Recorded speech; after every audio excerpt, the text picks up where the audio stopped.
Hello and welcome to Inside Indiana Business. I'm Gary Dick. An Indiana convenience store chain found a legal loophole to sell cold beer. Rickers obtaining alcohol permits after opening restaurants and gas stations in Sheridan and Columbus.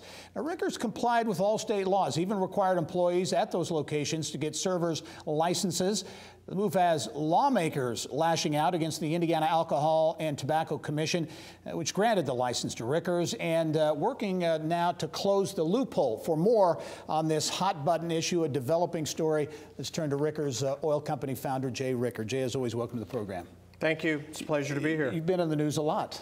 I have been on the news a whole lot. Yeah, okay, well, let's talk about it. Right now, state law prohibits cold beer sales at convenience stores, drugstores, and those types of operations.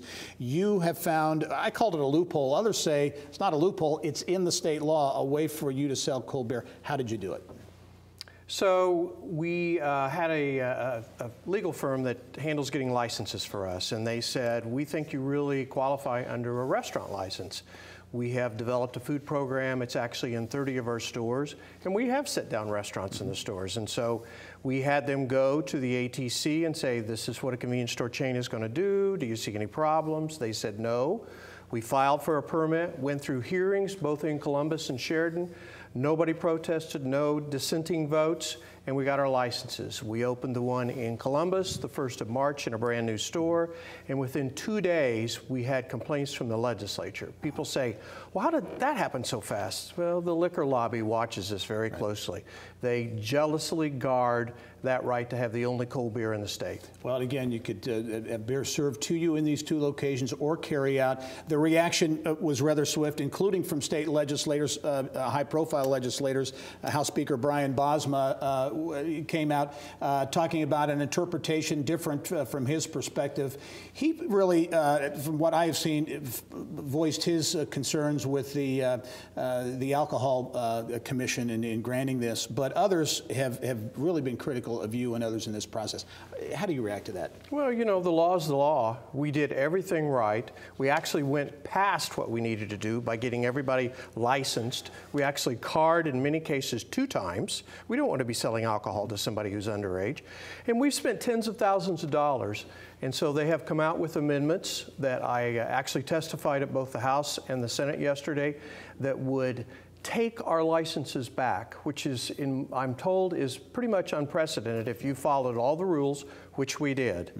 They're just unhappy, and you know the liquor lobby has a very strong presence. Doing this from a business model standpoint, the alcohol piece, and looking at the future of your business, I know that was part, as we talked about off camera, part of the decision making in going this route. Yeah, and I actually testified yesterday. I mean, everybody's aware that Amazon is around, and they're taking a lot of bricks and mortars business. I don't want that to happen to us, so we need to develop a restaurant. But also, people in my business who have been the most successful in the country have developed a good food concept. We have developed one that's a Tex-Mex, and it's doing very well for us. But, you know, your customers want different things at different times. If somebody would have asked me 20 years ago, would I have ATMs in my stores, I would have said, no way, that's a bank. Well, you know, so I have 900 employees, our family does now, and we need to make sure that their jobs are protected, and we want to make sure that we're a profitable company. So we felt like we needed to have the availability of a cold beer for people that are eating our food. Where do you see this going? You mentioned amendments passed out of the Senate late in the week. Early next week, House expected to take action. Where do you see this going? So there's really 2 ways. They'll pass it out and it'll go to the floor, or we have recommended, and a number of legislators in the House have recommended.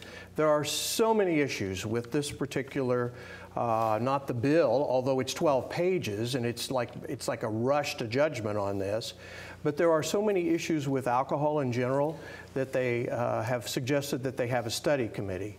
I think that's the right thing to do. The chairman of the committee asked if they did a study committee, would I hold on getting any more licenses and would I not sell any spirits? And I said I'd certainly be glad to comply with that. We have about 20 seconds left, but as you look at this cold beer issue as well as Sunday sales, been around for a long time, didn't go anywhere in this session. Do you think this debate, this talk about this is going to change things going forward? Well, it should, and if I was a legislator and I saw how much my constituents are upset about it, and we've seen from Facebook and all kinds of surveys, yes, it needs to. All right, Jay Ricker, thanks for joining us. We'll be following the story next week. Well, thanks for watching Inside Indiana Business on YouTube. For the latest statewide business news, be sure to visit InsideIndianaBusiness.com and subscribe to our free daily e-newsletters by clicking on the link.